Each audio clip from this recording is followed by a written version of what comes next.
After a vicious back-and-forth battle between Arizona State and Baylor Saturday night, ASU kicker Jesus Gomez put the game on ice, delivering a 43-yard field goal right through these uprights as time expired. The Sun Devils left McLean Stadium with a 27-24 victory, a 3-1 record, and a kicker on their shoulders. Arizona State football is banged up right now, like really banged up. Offensive lineman Ben Coleman and linebacker Cyrus Fiaseu have both been ruled out for the season with injury. Kenny Dillingham stood firm on his method to prepare for ASU's matchup against Mississippi State this Saturday. Cowbells, baby. The echoing sound of cowbells roared throughout the Verd-Dickey Dome through Tuesday's practice from both the speakers and from Sun Devil staff. Saturday night's matchup between Arizona State and Houston saw a pattern of whistles blown and trash thrown. ASU committed 12 penalties for 76 yards on Saturday, the most the team has had in a game since week 1 against NAU. Last year, it was on Kenny Dillingham to retain. This year, it's on him to attract. The transfer portal, as well as a strong freshman class, which already includes 4-star QB Jake Fetty, will have to be CKD's best friend this offseason if he plans on returning to the college football playoff. It is pouring. We are soaked.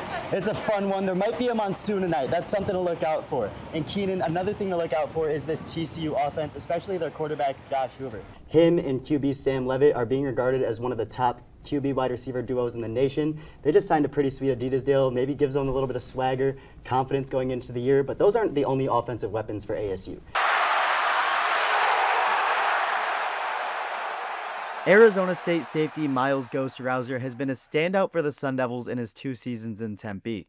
Many of Rouser's athletic successes, though, have been gained through loss. Rouser lost his father Walter to breast cancer when he was 5 years old. I really didn't realize that I wasn't going to see my dad the rest of my life, but that's kind of how I felt, just everything, knowing now that I won't really see him no more. His mother, Autumn, found sports to be a way to help channel Miles' grief into something positive. I think he was looking for an outlet. I saw how well he did when he was around the other players and the team and the coaches and the camaraderie that it brought. And he seemed at peace. Without his father in his life, Miles looked for a male role model and eventually found it in his stepbrother, Andre Selden Jr. After the years passed, right around middle school, I met Andre Selden Sr., and as we became a family, he gained a big brother, which was something he always wanted that I told him he couldn't have. It was like the big brother I always wanted, for real. Like, just having him as a role model and as a big brother, it was just, he set the standard for me and who I am as a person today. As Miles and Andre's bond as brothers developed, football was always at the root of it.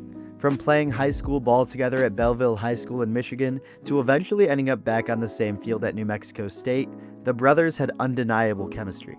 How does it get better than playing with your brother? It really don't. It really don't. You kind of know exactly what he gonna do, what he thinking in the game. Miles actually transferred from Campbell to play with him at New Mexico State. That was a driving factor. His brother was there, he wanted to play with him again.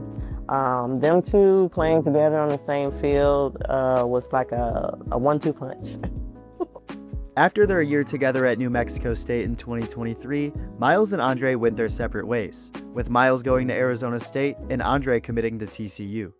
Andre transferred from TCU to Utah State. The first week that he got there, there was a tragic accident involving swimming, and he drowned, and that was last year in July.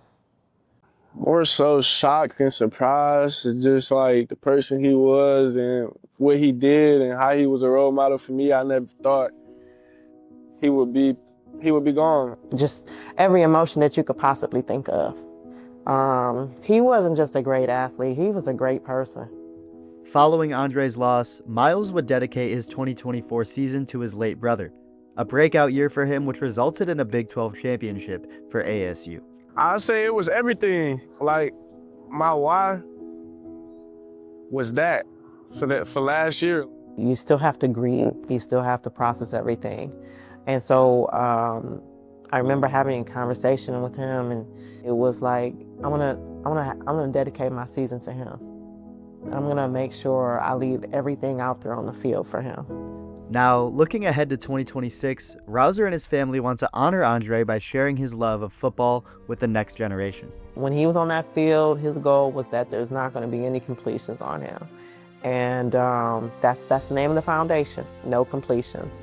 And what we want to do with that is give the gift of football to other players, youth athletes. There's a lot of talent that goes undiscovered just because of cost or just not having the opportunity. We want to be able to give scholarships. We also want to host national camps in his name under the foundation. We started it because Dre wasn't just a role model for me, but honestly for everybody that really knew him. Like, I feel like whoever met him feel like they had to change for the better. And that's honestly what the foundation is for. All my life is really going to be dedicated to Dre. You're only here for a limited time. None of us know how long we're going to be here. Do everything you can to be successful, help others, and be a good person. For Cronkite Sports, I'm Dominic Pasella.